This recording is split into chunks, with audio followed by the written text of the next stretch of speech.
Emily and John had always seemed like the perfect couple to anyone who glanced their way in their small suburban neighborhood.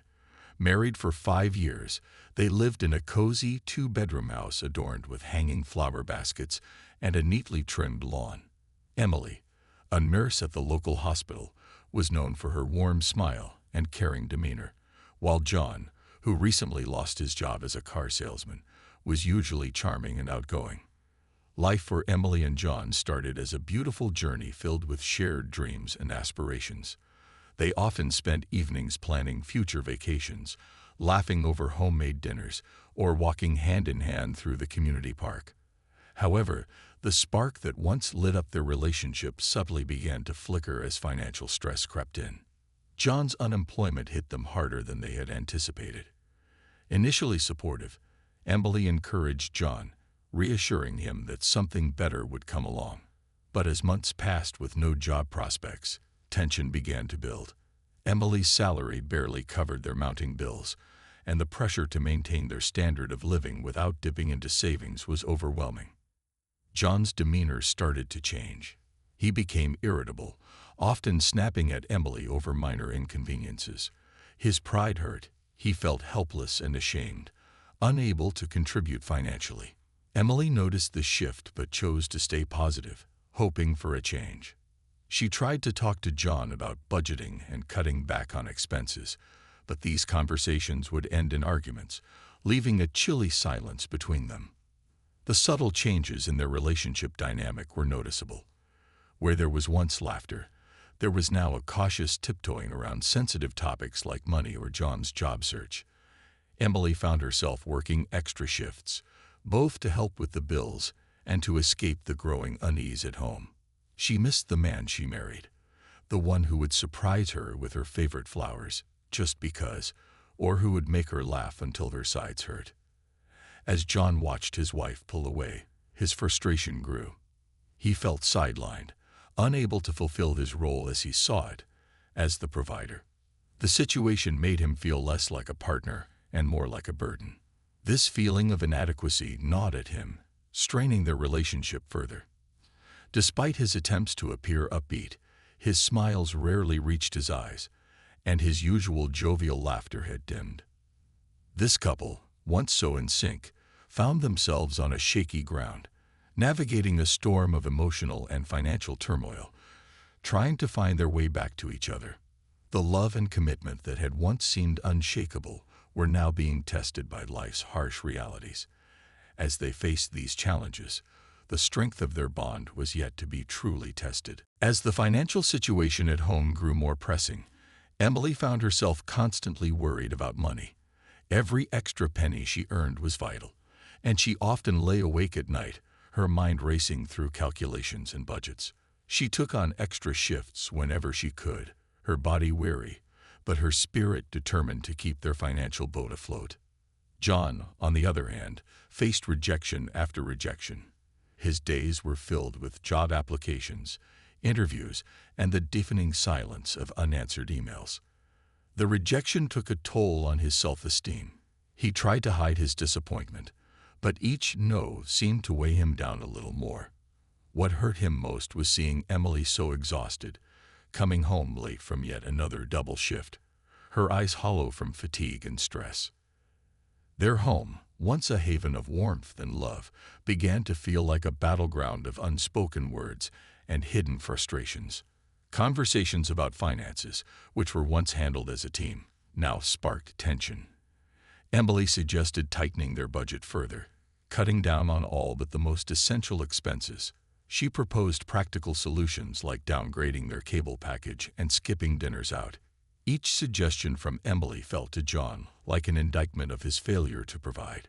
John felt increasingly isolated in his struggle. He missed the camaraderie of his workplace, the simple pleasure of earning his own money. He wanted to contribute, to feel useful again, but the opportunities just didn't come. His frustration often manifested in restlessness and a short temper, which he regretted instantly. Apologies became a frequent part of his vocabulary, as he tried to patch the small tears in their relationship before they became irreparable. Meanwhile, Emily did her best to be understanding. She knew John was trying, and she sought his pain. But the financial burden was real, and it was unsustainable for her to shoulder it alone much longer. She encouraged John to consider part-time work or even freelance opportunities, anything that might bring in some extra income. But John's pride was hurt, and he felt he should be bringing more to the table, not just scraps. As the strain grew, so did their detachment from each other. They were two people fighting the same battle but on different fronts, unable to find common ground. The situation at home felt like a slow-moving storm, gathering strength. Emily still reached out to John, her touch a silent reminder of the love that still lived under the strain. But with each passing day, the distance between them grew, filled with the echoes of what was once an easy, loving conversation. The need to address their circumstances hung heavily in the air, an unavoidable challenge they would soon have to face together. The morning air was crisp, hinting at the approach of autumn. Emily prepared for work with a quiet efficiency, her mind already on the busy day ahead at the hospital. She dressed in her scrubs, her movements automatic, her thoughts occupied with schedules and patient care. John was already up, sitting at the kitchen table with his laptop open, a stack of bills to his right. The atmosphere was tense, each aware of the other's presence, yet engulfed in their separate worries. John had stumbled upon a laptop he wanted to buy later that day. It was on sale, and he thought it could help him in his job search, maybe even with freelancing as a temporary fix. He needed Emily's credit card to make the purchase, as his own finances were tightly stretched from the lack of income. As Emily entered the kitchen to grab a quick breakfast, he saw an opportunity to discuss it. "Morning," John said, trying to keep his voice light. "I found a great deal on a laptop that could really help me with job applications. Can I use your credit card to buy it? It's a really good price, and it won't be available for long." Emily paused, a spoonful of cereal halfway to her mouth. She put the spoon back down, her appetite gone. "John, we talked about this," she replied, her voice steady but tired. "Any big purchases need to wait. We can't afford to stretch the budget any further right now. It's just not the right time." John's face fell, his brief spark of hope extinguished. He felt a surge of frustration. "But Emily, this could be an investment. It's not just a purchase. It's something that could help me get a job faster." Emily sighed. She understood his point, but the pressure of being the sole earner was overwhelming. "We need to pay the rent and cover our bills first," she explained. "Maybe next month, if things look better, we can think about the laptop." John's frustration boiled over. He felt dismissed and cornered, unable to take control of his situation.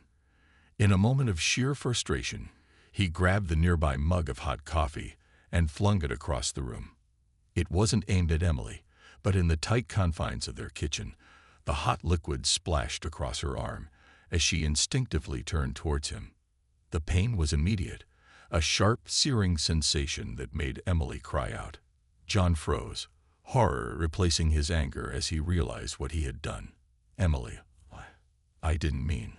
But Emily was already rushing to the sink, cold water running over her reddened skin, her eyes brimming with tears not just from the pain, but also from the shock of the incident.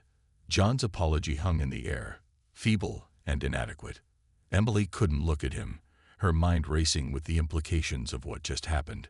The silence that followed was heavy, filled with regret and the painful acknowledgement of a line crossed. Emily stood at the kitchen sink, her hands trembling as she let the cold water run over her burned arm.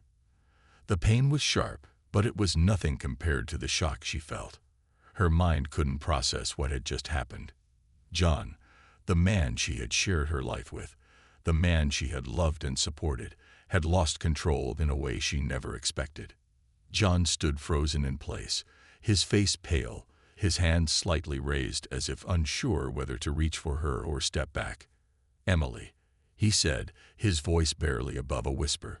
I didn't mean for that to happen." But Emily didn't respond. She couldn't. She just kept her arm under the water, watching as her skin turned red from the burn. The cold helped, but it couldn't erase what had already been done. John took a hesitant step forward. "Let me see." He tried again, his voice filled with guilt. "I swear, I didn't mean to hurt you." Emily turned her head slightly, just enough to meet his eyes. For the first time in their marriage, she saw something she had never seen before. Fear. Not fear for himself, but fear of what he had done. Fear of what it might mean for them. "I need to go to the hospital," she said finally, her voice steady but distant. "I need to get this checked." John immediately grabbed his car keys. "I'll drive you," he offered. Emily hesitated. Every part of her was used to relying on John, letting him be the one to help when she was in trouble. But right now, she felt as though she was standing next to a stranger. "I'll call a friend," she said, pulling her phone out with her uninjured hand. John's shoulders slumped. He opened his mouth as if to argue, but he stopped himself. He could see it in her eyes. The trust that had been broken. Emily called her friend, Lisa, who answered on the first ring.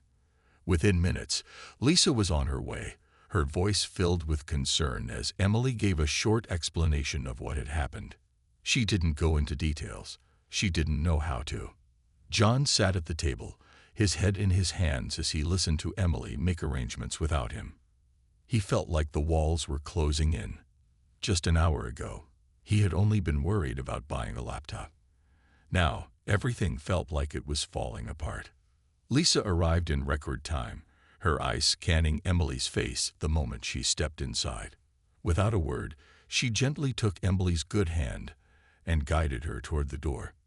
"Emily, wait," John called, standing up. "Please, let's talk when you get back." Emily didn't answer. She couldn't promise anything. As she left the house, she felt an ache in her chest, not just from the burn, but from the painful realization that things between them would never be the same again. Emily sat in the passenger seat of Lisa's car, staring out the window as the streets passed by in a blur. Her arm still stung, but her mind was elsewhere. Everything felt unreal.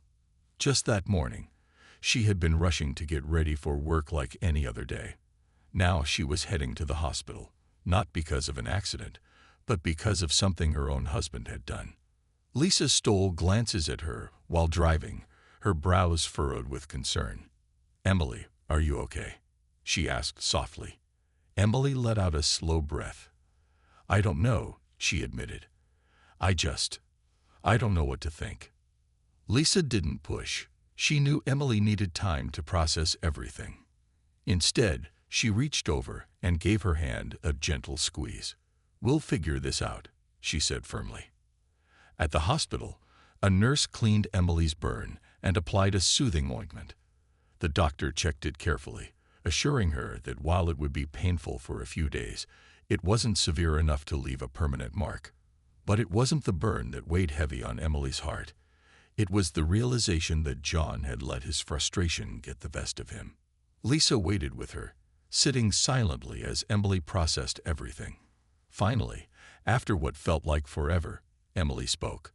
"What do I do now?" Her voice was quiet, almost lost in the sounds of the hospital around them. Lisa hesitated before answering. "That depends on you, Em. Do you feel safe going back home?" Emily swallowed hard. Safe. That word echoed in her mind. She had never thought she would have to question whether she felt safe with John. But today had changed everything. "I don't know," she admitted again. "It all happened so fast. He looked so sorry afterward, but it shouldn't have happened in the first place." Lisa nodded in understanding. "You don't have to decide anything right now, but maybe you should give yourself some space. Stay at my place for a few days. Just take time to think." Emily appreciated the offer. The thought of going home, of facing John, and pretending everything was okay, felt impossible. "I think I need that," she said, her voice barely above a whisper. When they left the hospital, Emily's phone buzzed with a message from John. "John, please come home. I am so sorry. I'll make this right. I swear." She stared at the screen for a long moment before locking her phone and slipping it back into her bag. She wasn't ready to talk. Not yet. That night, As she lay on Lisa's couch, staring at the ceiling, she couldn't stop the thoughts racing through her mind. Could things go back to the way they were? Could she trust John again? Or had something broken between them that could never be fixed? For the first time in 5 years, Emily wasn't sure if her home was truly her home anymore. Emily woke up to the soft light filtering through Lisa's living room window. She had barely slept. Her mind had replayed yesterday's events over and over, making it impossible to find peace. The burn on her arm still ached, but the pain in her heart was much worse. She reached for her phone, hesitating before unlocking it. There were more messages from John. John, Emily, please talk to me. John, I can't sleep knowing you're not here. I'm sorry. I'll do anything to fix this. John, I love you. Please come home. Emily sighed, placing the phone back on the couch beside her. She wanted to believe John's words, but something in her had shifted. Could love alone fix what had happened? Lisa walked in, carrying 2 cups of coffee. I figured you could use this, she said with a small smile. Emily took the cup gratefully, wrapping her hands around the warmth. Thanks, she murmured. Lisa sat down beside her. Are you going to reply to him? I don't know, Emily admitted. I don't even know what to say.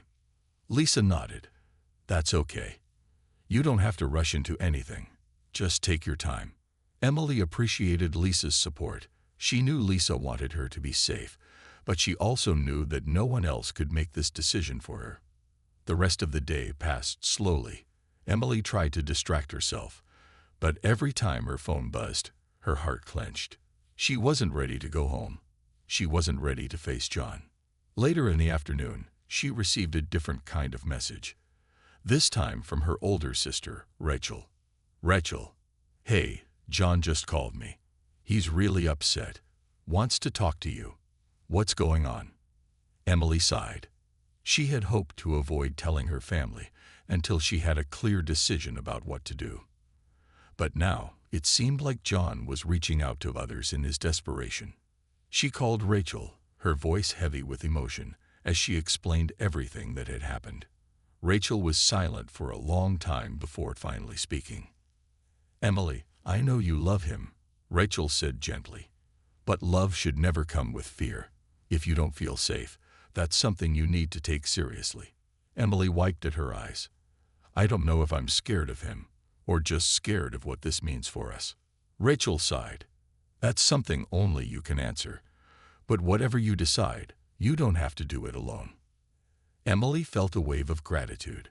She had always been the type to handle things on her own. But right now, she needed support. That night, she made a decision. She would meet John, but only in a public place. She needed to see if the man she loved was still the same person, or if something between them had changed forever. Emily sat at a small table in the quiet corner of a local cafe, her hands wrapped around a warm cup of tea. The soft hum of conversations around her barely registered as she waited. Her heart pounded in her chest, unsure of what to expect. She had agreed to meet John, but only in a public place. She wasn't ready to return home just yet. The door opened, and she saw him walk in. John looked exhausted, his eyes red from what she assumed were sleepless nights. He spotted her and made his way over quickly, hesitating before taking the seat across from her. Emily, he breathed, his voice filled with relief. Thank you for meeting me. She nodded but remained quiet. She wanted to hear what he had to say first. John exhaled slowly, rubbing his hands together. I don't know where to start. I messed up, he admitted. I let my frustration get the best of me. And I hurt you. Emily glanced down at her arm, the faint redness still visible. She didn't say anything, just waited. I hate myself for what happened, John continued. I never wanted to be that kind of person. I lost control, and I regret it more than anything. His voice cracked slightly. Please believe me. Emily finally spoke, her voice calm but firm. I know you regret it, John, but regret isn't enough. I need to know that this will never happen again. John leaned forward. It won't. I promise. I'll do whatever it takes. Therapy, counseling, whatever you need. I just want to fix this. Emily studied him. She could see the desperation in his eyes, the guilt weighing heavily on his shoulders. But was that enough? Could she trust that things would change? She took a deep breath. I don't know if I can just go back home like nothing happened. John nodded, though his face showed pain at her words. I understand, he said quietly. I don't want to lose you, Emily. She looked away, trying to hold back the emotions threatening to surface. She loved him. That hadn't changed. But love alone wasn't always enough. After a long pause, she finally spoke. I need time, John. I need space to think. John swallowed hard but nodded. Okay, he said, his voice barely above a whisper. Take all the time you need. I just hope you'll give me a chance to make this right. Emily stood up, pulling her coat around her. I'll let you know when I'm ready to talk again. John watched her go, his heart heavy with uncertainty. As she walked away, Emily felt a strange mix of emotions, sadness, relief, and something else she couldn't quite name. She didn't know what the future held, but for now, she knew one thing. She had to put herself first. Days passed, and Emily remained at Lisa's house, taking time to reflect on everything that had happened. She had replayed her conversation with John over and over in her mind, analyzing his words, his regret, and his promises. She knew he was truly sorry, but she also knew that an apology alone wouldn't erase the pain she had felt that day. During this time, she spoke to her sister Rachel more often, as well as a counselor, who helped her process her emotions. The counselor reassured her that taking time to heal was okay, that she didn't have to rush into any decision just because she still loved John. It was a difficult truth to accept. Love wasn't always enough to make things right. John continued to text her, but he respected her space. His messages were never demanding, just simple check-ins. John, I hope you're doing okay. I miss you, but I won't pressure you. Just wanted you to know I'm here. Emily appreciated his patience, but she also knew she couldn't ignore the deeper issue. The burn on her arm was healing, but the scar in her heart would take longer. She had to be sure that this wouldn't happen again, that she wasn't just walking back into a cycle of frustration and regret. One evening, after much thought, she decided to meet John again. This time, not for a conversation filled with uncertainty, but for a decision. She texted him to meet at a park they used to visit often when they were happier. When she arrived, John was already there, sitting on a bench, nervously fidgeting with his hands. When he saw her, he stood up immediately. Hey, he said, his voice hopeful but cautious. Hey, Emily replied, taking the seat. For a moment, they sat in silence, listening to the rustling of leaves around them. Then, Emily took a deep breath. John, I need to know. Have you thought about what happened? Have you really thought about why it happened? John nodded, his expression serious. Yes, I've been thinking about it every day. I let my frustration control me, and that's not okay. I know I need help. I've already looked into counseling for anger management. Emily studied him. He wasn't just saying words to make her stay. He had taken action. That meant something. I love you, Emily, he continued, his voice steady. But I also know that love isn't enough if I don't prove that I can change. Emily let out a slow breath. I need time, John. I'm not saying things are over, but I can't just go back like nothing happened. If you're really serious about making changes, I need to see that first. John swallowed hard but nodded.